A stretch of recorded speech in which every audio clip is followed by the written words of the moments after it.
नमस्कार। मेरा नाम डॉक्टर राजीव मिश्रा है और जिन लोगों से मेरा पुराना परिचय नहीं है उनके लिए मैं बताना चाहूँगा। मैं यूके में एक्यूट मेडिसिन स्पेशलिस्ट एक डॉक्टर हूँ और मैं आप सबसे कोरोना के बारे में कुछ बातें करने आया हूँ, विशेषतः भारत के संदर्भ में। अभी पिछले कुछ दिनों से मैं स्वयं भी इस बीमारी से जूझ रहा था और मैं अभी अभी उससे स्वस्थ हुआ हूँ। कल से मैं वापस काम पर जाने की आशा रखता हूँ। उसके पहले इस पैंडेमिक की बिल्कुल शुरुआत से ही मैं और मेरा अस्पताल इस बीमारी की देखभाल और कोरोना के मरीजों की देखभाल से जुड़े हुए थे। मेरा अपना वार्ड कोरोना वार्ड में लगभग पूरी तरह कोरोना वार्ड में बदल गया था और मैं शुरू से ही इस बीमारी से एक्सपोज रहा हूं और इस बीमारी की थोड़ी बहुत जो समझ मुझे है मैं वह आपसे शेयर करना चाहूँगा। बीमारी के सिम्टम, साइन, इलाज, इन सब पर बात करने की बजाय मैं मूलतः उन विषयों पर बात करना चाहूँगा जो आज भारत में कंट्रोवर्सी के केंद्र हैं। पहली बात, हम वैश्विक स्थिति में दुनिया के सामने हमारी कोरोना के प्रति लड़ाई के परिणाम क्या है। तो दुनिया के दूसरे देशों से यहाँ मेरा कंप्यूटर है और मैं आपसे उनके परिणाम शेयर करना चाहूँगा। यूएसए में आज की तारीख में कुल 7,38,000 केसेस हैं और कुल 39,000 लोगों की मृत्यु हुई है। स्पेन में कुल 1,95,900 केसेस हैं और 20,000 लोगों की मृत्यु हुई है। इटली में 1,75,000 केसेस हैं और कुल 23,000 लोगों की मृत्यु हुई है। और फ्रांस में 1,51,000 केसेस हैं, कुल 19,323 लोगों की मृत्यु हुई है। और इसके बाद मृत्यु में अगला बड़ा आंकड़ा आता है यूके से, जहां की स्थिति मैं खुद अपनी आंखों से देख रहा हूं। 1,14,217 केसेस हैं और 15,464 लोगों की मृत्यु अभी तक रिपोर्टेड है। उन सब के मुकाबले भारत कहां है? भारत कहीं नीचे 16,000 केसेस अभी तक रिपोर्ट हुए हैं और भारत में कुल 521 लोगों की मृत्यु हुई है। इस संख्या को आप ऐसे समझें, भारत में अभी तक कुल 521 लोगों की मृत्यु हुई है। यूके में अकेले कल 888 लोगों की मृत्यु रिपोर्ट की गई थी। एक और संख्या पर नजर डालना चाहूंगा जो पॉपुलेशन से जुड़ा है। यूएसए में कुल 118 मौतें प्रति 1 मिलियन पॉपुलेशन रिपोर्ट की गई हैं। स्पेन में यह संख्या इसकी 4 गुनी बढ़ी है, 441 प्रति 1 मिलियन पॉपुलेशन। इटली में 384 प्रति 1 मिलियन पॉपुलेशन। फ्रांस में 296 प्रति 1 मिलियन पॉपुलेशन। यूके में 228 प्रति 1 मिलियन पॉपुलेशन। उसके नीचे एक और यूरोप के अन्य देश हैं। बेल्जियम में यह संख्या भयानक है, 490 प्रति 1 मिलियन पॉपुलेशन। तो सिर्फ संख्या की बात नहीं है, यह विषय भी है कि कितनी बड़ी जनसंख्या में इतनी मौतें हुई हैं। और भारत में यह संख्या है, ध्यान से सुने, 0.4 प्रति 1 मिलियन पॉपुलेशन, जहां दूसरे विकसित देशों में 400 से अधिक, बेल्जियम में 490 प्रति 1 मिलियन पॉपुलेशन मौतें हुई हैं। भारत में यह संख्या 0.4 प्रति 1 मिलियन पॉपुलेशन है। आप हमारी देश की कोरोना से लड़ने की जो तैयारी है और जो उसमें सफलता मिली है, इसका अंदाजा इस संख्या से लगा सकते हैं। अच्छा, अब कुछ लोग इन संख्याओं पर सवाल खड़े करते हैं कि यह संख्याएं सही हैं या नहीं है। तो अब मैं दुनिया के दूसरे देशों की स्थिति बता दूं। मूलतः लोग कहते हैं भारत में लोगों की जांच नहीं हो रही। तो आप इस बात को ऐसे देखें, यूके में किन लोगों की जांच हो रही है, मैं अपनी आंख से देख रहा हूं। यूके में किन लोगों की जांच हो रही है और किन की जांच नहीं हो रही है। अगर आपको कोरोना के सिम्टम्स हैं तो आपको साफ कहा गया है कि आपको अस्पताल आने की कोई जरूरत नहीं है और आपकी जांच किए जाने की कोई जरूरत नहीं है।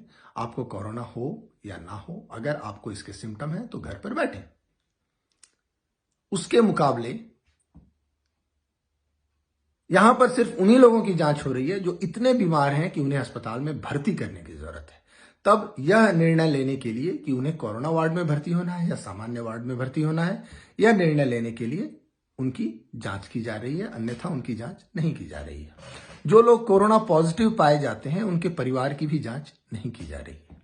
तो यह संख्याएं भारत के मुकाबले इन देशों में किस तरह से दिखाई गई हैं कि अगर यूके में 1,14,000 केसेस रिपोर्टेड हैं तो आप मान के चलें कि इसका 10 गुना तो केसेस होंगे ही जिनकी जांच नहीं हुई है। मेरे अपने परिवार में सिर्फ मेरी जांच हुई, मेरे परिवार के अन्य 3 लोगों की जांच नहीं हुई। तो दुनिया का हर देश अपने अपने हिसाब से एक स्ट्रेटेजी बना रहा है कि किन्हें जांच की जरूरत है और किन्हें जांच की जरूरत नहीं है। तो हर व्यक्ति की हर रोज जांच करने का कोई अर्थ नहीं है। दूसरा, किन देशों की सरकारों की आलोचनाएं हो रही हैं। तो हमने कुछ संख्याएं पढ़ी कि यूएस में प्रति 1 मिलियन पॉपुलेशन 118 लोगों की मृत्यु हो रही है। वहीं स्पेन में 441 लोगों की मृत्यु हो रही है, इटली में 384 लोगों की मृत्यु हो रही है, फ्रांस में 296 की मृत्यु हो रही है, यूके में 228 की मृत्यु हो रही है और भारत में 0.4 प्रति 1 मिलियन पॉपुलेशन लोगों की मृत्यु हो रही है। आप हो सकता है कि कोरोना की जांच ना करके कोरोना से ग्रस्त मरीजों का डेटा छिपा लें, लेकिन उससे मरने वालों की संख्या आप नहीं छुपा पाएंगे, क्योंकि मरने वाले तो मरेंगे और उनके डेथ सर्टिफिकेट पे आपको लिखना पड़ेगा। और भारत में जो स्थिति है, जिस तरह से लोगों की जांच की जा रही है और एक भी व्यक्ति अगर पॉजिटिव पाया जा रहा है तो उसके कॉन्टैक्ट्स की जांच की जा रही है, वो जितने लोगों से संपर्क में आया था उन सभी व्यक्तियों की जांच की जा रही है। इसकी बराबरी दुनिया के किसी देश से नहीं की जा सकती। कम से कम यूरोप में कोई भी देश इस तरह की जांच नहीं कर रहा। तो यह आलोचना कि भारत में लोगों की जांच नहीं हो रही है बिल्कुल निरर्थक है, क्योंकि आप किसकी जांच करेंगे। आज आप एक व्यक्ति की जांच कर लेंगे, कल उसे फिर से कोरोना नहीं होगा, इसकी कोई गारंटी है। तो 130 करोड़ लोगों के देश में आप हर रोज हर व्यक्ति की घर घर जाकर रोज रोज जांच करते रहेंगे तो इसका लाभ क्या है। तो भारत में जो स्ट्रेटेजी अपनाई जा रही है कि जिन लोगों को कोरोना के सिम्टम है उनकी जांच की जाए और जो व्यक्ति पॉजिटिव पाए जाए उनके परिवार और उनके कॉन्टैक्ट्स की जांच की जाए, यह सबसे सही स्ट्रेटेजी है। और यह दूसरे देशों में जो कुछ भी किया जा रहा है, पश्चिमी देशों में, उससे बहुत बहुत ज्यादा है। और इसके परिणाम भी मिल रहे हैं कि हम इस महामारी से और इससे लाखों की संख्या में हमारे देश में लोग मरे होते, उससे बचे हुए हैं। एक और बात मैं देखता हूं, अगर मैं विदेशी मीडिया की मानूं और यहां की रिपोर्ट्स पढ़ूं तो मुझे सबसे ज्यादा क्रिटिसिज्म, सबसे ज्यादा आलोचना भारत की दिखाई पड़ती है। और इसके पीछे एक जलन दिखाई पड़ती है कि भारत में लोग वैसे मर क्यों नहीं रहे हैं जैसे उनकी अपेक्षा थी, जिससे कि वे कह सकें कि भारत एक गरीब, एक पिछड़ा, एक अविकसित देश है। और वे भारत पर उन्होंने जो इतने वर्षों तक भारत का शोषण किया है उसको जस्टिफाई कर सकें कि भारत को हमारी जरूरत थी। तो यह एक सिविलाइजेशनल जलन है जो यहाँ की मीडिया में दिखाई दे रही है। इसके अलावा एक और बात दिखाई दे रही है, यूके की सरकार की काफी आलोचना दिखाई देती है। यहाँ के ट्विटर पर भी बोरिस द बुचर जैसा हैशटैग दिखाई दिया था। अमेरिका की सरकार की बहुत आलोचना दिखाई पड़ती है, क्योंकि डोनाल्ड ट्रंप हमेशा से वामपंथियों का प्रिय शत्रु रहा है और उन लोगों की, दुनिया की, खासतौर से पश्चिमी विश्व की मीडिया का जो चरित्र है वो वामपंथी है। तो जो दक्षिणपंथी उनके शत्रु हैं उनकी खूब आलोचना हो रही है। लेकिन वहीं आप पाएंगे स्पेन, इटली, फ्रांस, जर्मनी, इन देशों की सरकारों की कोई आलोचना नहीं हो रही, क्योंकि वहां उनकी पसंद की सरकारें हैं, वहां वामपंथियों की पसंद की सरकारें हैं। जबकि पूरे यूरोप में इस बीमारी के फैलने का मूल स्रोत जो था वो उत्तरी इटली के फ्लोरेंस शहर से आया, जहां चीनी मूल के बहुत सारे नागरिक काम करते हैं और वहां के वामपंथी मेयर ने एक अभियान चलाया था बिल्कुल इस महामारी की शुरुआत में, जहां से इस महामारी को बल मिला फरवरी माह की बिल्कुल शुरुआत में, जब उन्होंने हग अ चाइनीज कैंपेन चलाया था, जहां चीन से आए हुए व्यक्तियों की जांच करना तो छोड़िए, उनके गले लग लग कर सेल्फी ली गई और जिससे पूरे इटली में यह बीमारी फैली और वहां से पूरे यूरोप में फैली और वहां से पूरे पश्चिमी विश्व में फैली और भारत में बहुत सारे लोग जो कि इन देशों में अप्रवासी हैं और यहां से भारत गए, भारत में भी यह बीमारी जो फैली है या उन्हीं लोगों से फैली है। लेकिन आप यहां की किसी भी मीडिया में उस वामपंथी मेयर की चर्चा नहीं सुनते हैं और उसकी कोई आलोचना नहीं पाते हैं जिसने लाखों लोगों को मौत के दरवाजे पर खड़ा कर दिया, सिर्फ अपना पॉलिटिकल करेक्टनेस का एक नैरेटिव खड़ा करने के लिए। तो यह वामपंथी चरित्र यहां भी दिखाई दे रहा है, यही वामपंथी चरित्र भारत में भी दिखाई दे रहा है। भारत में जिस तरह से जो लोग इसके दोषी हैं, जो लोग जानबूझकर इस बीमारी को फैला रहे हैं, उन्हें बचाने की मुहिम चल रही है, जो लोग अपनी तरफ से उन लोगों से बचाव रख रहे हैं, जो लोगों के वीडियोस आए कि वो सब्जियों पर फलों पर थूक थूक कर इस बीमारी को फैलाने की कोशिश कर रहे हैं, डॉक्टरों पर थूक रहे हैं, डॉक्टरों पर पत्थर फेंक रहे हैं, उन लोगों की पहचान ही नहीं छुपाने की कोशिश की जा रही है। व्यक्तिगत रूप से जो लोग उनसे बचाव करना चाह रहे हैं, उन लोगों को FIR करके तंग किया जा रहा है, उन लोगों पर हेट स्पीच का और घृणा फैलाने के मुकदमे फैलाए जा रहे हैं। तो आपको बचाव नहीं करने दिया जाएगा, बीमारी को फैलाया जाएगा और आप अगर व्यक्तिगत रूप से अपना बचाव करना चाहेंगे तो आपको पॉलिटिकल करेक्टनेस और हेट स्पीच के नाम पर फंसाया जाएगा। यह जो वामपंथियों की तरकीब है, यह ही इस दुनिया में लाखों लोगों की मौत की जिम्मेदार है। जहां तक वामपंथियों के पुराने ट्रैक रिकॉर्ड का सवाल है, लाखों लोगों की जान लेना उनके लिए कोई नई बात नहीं है। उन्होंने हमेशा से लाखों लोगों की हत्याएं उनके लिए एक मामूली सी बात रही है। चाहे माओ हो, चाहे लेनिन हो, चाहे स्टालिन हो, उन लोगों ने लाखों लोगों की हत्या की है और लाखों परिवारों को बर्बाद किया है। तो यह उन्हीं की आज तक की स्ट्रेटेजी का एक भाग है। वे चाहते हैं कि दुनिया में हर जगह महामारी फैले, अव्यवस्था फैले, असंतोष फैले और इस असंतोष की फसल को काटकर वे सत्ता पर कब्जा कर सके। यही प्रयास उनका भारत में है। दूसरा, भारत में इस बीमारी को रोकने के लिए जो भी प्रयास किए जा रहे हैं, उनमें एक और चीज जिसकी खूब आलोचना हो रही है कि यहां वेंटिलेटर नहीं है। तो मैं वेंटिलेटर के बारे में कुछ बातें कहना चाहूंगा।